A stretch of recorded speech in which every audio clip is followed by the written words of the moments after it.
हमारी मेहनत को सफल कीजिए, मार्केट गुरु को सब्सक्राइब कीजिए, हमारी मोटिवेशन के लिए हमें लाइक दीजिए और आपको आने वाले समय में ऐसे ही वीडियो मिलते रहे, इसलिए नोटिफिकेशन बेल को दबा दें जिससे आपका पैसा बढ़ता रहे और इसे अलग अलग प्लेटफॉर्म पे शेयर करना ना भूलें जिससे औरों का भी फ़ायदा हो सके। थैंक्स। नमस्कार दोस्तों, मैं राकेश सिंह सूर्यवंशी आप सभी का स्वागत करता हूं फिर से मार्केट गुरु में।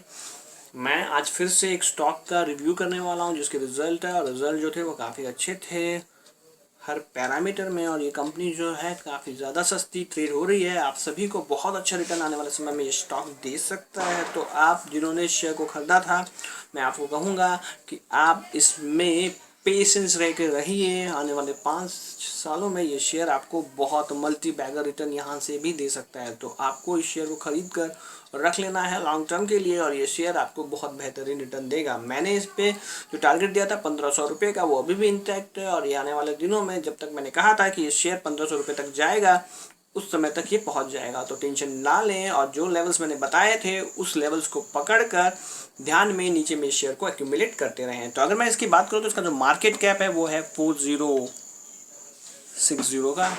अगर मैं बात करूँ तो करंट प्राइस जो चल रही है वो चल रही है 692 की। हाई और लो की बात करूँ तो 146 का और 899 का। अगर मैं स्टॉक पीई की बात करूँ तो इस स्टॉक का सबसे सस्ता स्टॉक है, इसलिए मुझे बहुत ज़्यादा पसंद आता है। बुक वैल्यू की बात करूँ तो ये कंपनी जो है 186 करोड़ की बुक पे ट्रेड करती है। और अगर डिविडेंड यील्ड की बात करूँ तो 0.43% की है। Return on equity capital employed की बात करूँ तो ऐसा रिटर्न कैपिटल एम्प्लॉयड किसी भी कंपनी का नहीं देखने को मिलेगा आपको। बहुत शानदार कंपनी है और काफ़ी ज़्यादा अच्छा प्रॉफिट कर रही है, इसलिए अपने जितने भी लोग हैं उनको बहुत अच्छा रिटर्न दे रही है। Equity return on capital employed की बात करूँ तो 56.9% जो बेहतरीन है। और अगर मैं फेस वैल्यू की बात करूँ तो इस कंपनी का फेस वैल्यू जो है वो 10 की है, जो काफ़ी अच्छी मानी जाएगी। अगर मैं बात करूँ तो IOL chemical pharmaceutical is engage in business of manufacturing of organic and inorganic chemical compound and pharmaceuticals, जो मुझे काफ़ी अच्छा लगता है। दोनों ही इमर्जिंग सेक्टर्स हैं। बार बार मैंने आप सभी को बताया है कि कंपनी हैज रिड्यूस डेप्थ, कंपनी ने अपने कर्जे को कम किया है, कंपनी इज ऑलमोस्ट डेप्ट फ्री, कंपनी कर्जा मुक्त है।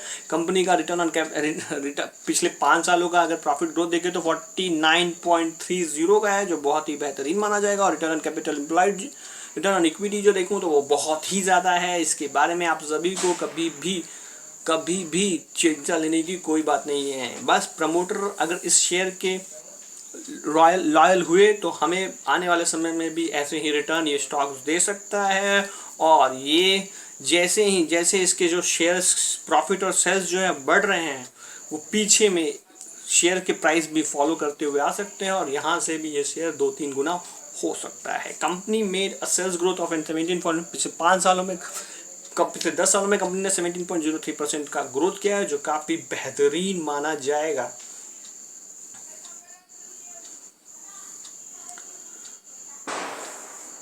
और अगर मैं बात करूँ तो ये कंपनी जो सेक्टर है, देखिए यहाँ पे pharmaceutical and blood drugs and formalin के सेक्टर से आती है। और जानते हैं जिस हिसाब से फार्मास्यूटिकल्स की कंपनियां के शेयर जो ट्रेड हो रहे हैं वो हॉट केक की तरह ट्रेड हो रहे हैं। और ये कंपनी और इसके जो टॉप मोस्ट कंपनी है उसकी जो पी है वो 26 की है। और हमारी जो प्यारी कंपनी है IOL केमिकल वो 9.13 की 17 के ऊपर ट्रेड कर रही है। और इससे थोड़ा सा महंगा जो शेयर है वो है ऑरबिंदो फार्मा जो 15.31 है, और वो भी मुझे बहुत ज़्यादा पसंद आता है।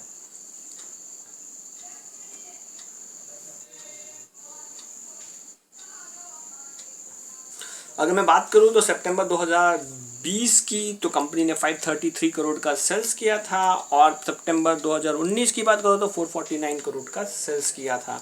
अगर मैं बात करूं तो कंपनी की रिटर्न OPM की बात करूं तो ऑपरेटिंग प्रॉफिट मार्जिन की बात करूँ तो सितंबर 2019 में कंपनी का 13% ऑपरेटिंग प्रॉफिट मार्जिन था, जो बढ़कर हो गया है 32%, जो हमें ध्यान में रखना चाहिए। और अगर जून 2020 की बात करूँ तो कंपनी ने सेल्स किया था 460 का और ऑपरेटिंग प्रॉफिट मार्जिन था वो यहाँ थोड़ा ज़्यादा था। पर अगर एक चीज़ बात बताऊँ तो कंपनी का जो रिजल्ट है वो बहुत ही बढ़िया है।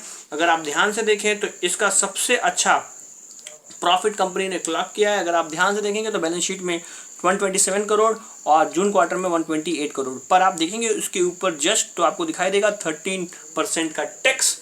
उसके हिसाब से ये कंपनी जो है 128 करोड़ का प्रॉफिट दे पाई थी और वो टैक्स जो है वो आगे इस क्वार्टर में जो है वो ट्रांसफ़र हो गया। इसकी वजह से ये कंपनी का जो प्रॉफिट है थोड़ा कम दिखाई दे रहा है इस क्वार्टर का। और अगर मैं ईपीएस की बात करूँ तो ईपीएस भी कंपनी का शानदार है, और सितंबर 2019 में इस कंपनी का जो था टैक्स था वो 28 था, और नेट प्रॉफिट जो है वो 88 का है, और ईपीएस जो थी वो सितंबर 2019 में थी 15.42 और जून 2020 में थी 21.78 और 21.63।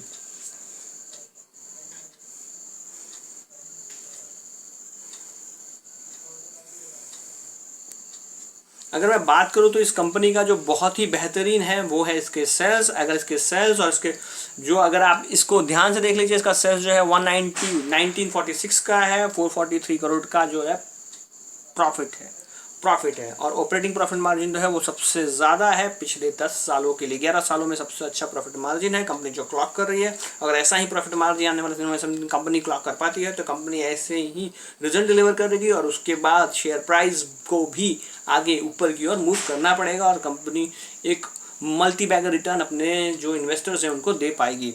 और एक चीज़ और करूँ, बहुत अच्छी बात बता दूँ तो इसमें जो मार्च 2019 में 1894 करोड़ का जो था सेल्स था, और इसका जो प्रॉफिट था वो था 361 करोड़ का, ईपीएस था 63.51 का, और अभी जो ईपीएस है 76.46 का है, जो बहुत ही बेहतरीन माना जाएगा। और एक चीज़ और आपको बता दूं जो बहुत ही बेहतरीन है, कंपनी ने डिविडेंड पे आउट करना शुरू कर दिया है, जो हमारे जैसे निवेशकों के लिए काफ़ी अच्छी बात है।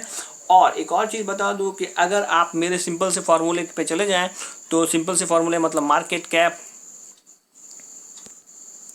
कैप अपॉन सेल्स या प्रॉफिट के रेशियो पे चले जाएं और इसके किसी भी पेयर से इसकी कंपैरिजन कर लें तो आपको पता चलेगा कि ये कंपनी काफ़ी अच्छे रेशियोज पे ट्रेड कर रही है, और ये शेयर आपको खरीद कर अपने बाल बच्चों के लिए छोड़ देने चाहिए। अगर मैं आपको बात करूं तो कंपनी का जो सेल्स पिछले 10 सालों में जो है वो 18% का है, पिछले 5 सालों में 38% का, और पिछले 3 सालों में 39% का, और इस साल जो है कंपनी थोड़ा सा लैकलस्टर जो है वो सेल्स में ग्रोथ कर रही है। वो कंपनी के कुछ वो हैं जिनकी वजह से कंपनी ने कोरोना वायरस में अच्छी तरह से असाइनमेंट जो उनके थे वो पूरी नहीं कर पाए, इसकी वजह से सेल्स ग्रोथ है वो थोड़ा सा म्यूटेड दिखाई दे रहा है। पर अगर मैं बात करूँ तो पिछले 10 सालों में इस कंपनी का प्रॉफिट ग्रोथ की बात करूँ तो 43%, पिछले 5 सालों में 49%, और पिछले 3 सालों में कंपनी ने एक बेहतरीन 323% तक का प्रॉफिट ग्रोथ किया है, जिसकी वजह से ये शेयर भी भागता हुआ दिखाई दे रहा है। और अगर बात करूँ तो पिछले 1 सालों में कंपनी का जो कंपाउंड प्रॉफिट ग्रोथ है वो 24% का है, जो ठीक ठाक माना जाएगा। स्टॉक प्राइस की बात करूँ तो पिछले 10 सालों में कंपनी ने 28% के CAGR के साथ, मतलब कि हर साल 7 कंपनी ने 28% का रिटर्न अपने इन्वेस्टर्स को दिया है। पर अगर पिछले 5 साल की बात करूँ कंपनी ने 54% तक का रिटर्न दिया, जो बहुत ही बेहतरीन माना जाएगा। पर पिछले 3 सालों में कंपनी ने 120% का रिटर्न हर साल अपने इन्वेस्टर्स को दिया है, जो बहुत ही बेहतरीन माना जाएगा। और पिछले 1 साल में कंपनी ने 245% का रिटर्न दिया है, जो बहुत ही ज़्यादा बेहतरीन माना जाएगा। अगर 10 साल की बात करूँ तो कंपनी का 22% तक का रिटर्न ऑन इक्विटी है, पिछले 5 सालों में 38% का रिटर्न ऑन इक्विटी है, पिछले 3 सालों में 57% का रिटर्न इक्विटी, और पिछले लास्ट सालों में 57% का रिटर्न इक्विटी है। ऐसा रिटर्न ऑन इक्विटी जो है वो बहुत ही कम शेयर्स में देखा जाता है।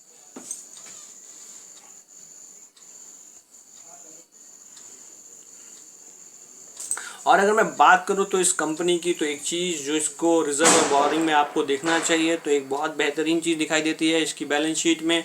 तो इसकी बैलेंस शीट में आप सभी को दिखाई देता है कि इस कंपनी में एक रिज़र्व है। मार्च 2018 में इस कंपनी का जो रिज़र्व था, आपको सिंपल सा फॉर्मूला निकालना है, रिज़र्व